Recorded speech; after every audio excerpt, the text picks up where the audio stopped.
ನಮಸ್ಕಾರ ಸ್ನೇಹಿತರೆ, ನಾನು ಸುಗುಣ. ನಾನು ಆರೋಗ್ಯ ಸೇವೆಯಲ್ಲಿ ಕೆಲಸ ಮಾಡುತ್ತೇನೆ. ಇವತ್ತು ನಾನು ನಿಮಗೆ ಕೆಥೆಟರ್ ಹಾಕುವ ವಿಧಾನವನ್ನು ತೋರಿಸುತ್ತೇನೆ. ಇದು ಆರೋಗ್ಯ ನೌಕರರಿಗೆ ಅಥವಾ ತರಬೇತಿ ಪಡೆದ ನರ್ಸ್ಗಳಿಗೆ ಉಪಯುಕ್ತವಾಗಿದೆ.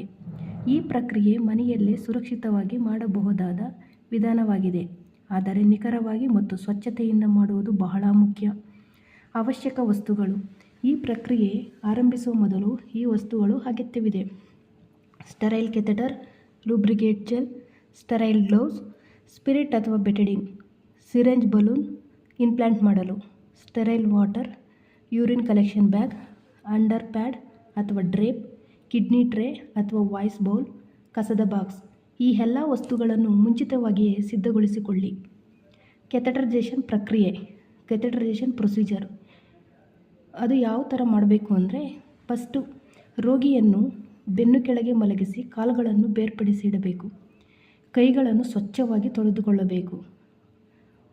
ಅದನಂತರ ಸ್ಟರೈಲ್ ಗ್ಲೌಸನ್ನು ಧರಿಸಿ ಜನಾಂಗವನ್ನು ಸ್ಪಿರಿಟ್ ಅಥವಾ ಬೆಟಡಿನಿಂದ ಶುದ್ಧಗೊಳಿಸಬೇಕು.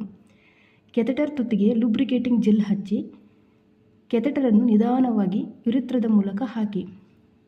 ಮೂತ್ರ ಹರಿಯಲು ಆರಂಭವಾದ ಮೇಲೆ ಬಲೂನನ್ನು ಸ್ಟರೈಲ್ ನೀರಿನಿಂದ ಸಿರಿಂಜ್ ಮೂಲಕ ಇಂಪ್ಲಾಂಟ್ ಮಾಡಿ. ಕೆಥೆಟರನ್ನು ಯೂರಿನ್ ಬ್ಯಾಗ್ಗೆ ಸಂಪರ್ಕಿಸಿ. ಉಪಯೋಗಿಸಿದ ವಸ್ತುಗಳನ್ನು ಸುರಕ್ಷಿತವಾಗಿ ಹಾಕಿ ಮತ್ತು ಕೈಗಳನ್ನು ಮತ್ತೆ ತೊಳೆಯಿರಿ. ಕ್ಲೋಸಿಂಗ್ ಮೆಸೇಜ್, ಅಂತಿಮ ಸಂದೇಶ. ಈ ವಿಡಿಯೋ ನಿಮಗೆ ಉಪಯುಕ್ತವಾಯಿತೆಂದು ನಾನು ಭಾವಿಸುತ್ತೇನೆ. ದಯವಿಟ್ಟು ಲೈಕ್ ಮಾಡಿ, ಶೇರ್ ಮಾಡಿ ಮತ್ತು ನನ್ನ ಚಾನಲನ್ನು ಸಬ್ಸ್ಕ್ರೈಬ್ ಮಾಡಿ. ಧನ್ಯವಾದಗಳು.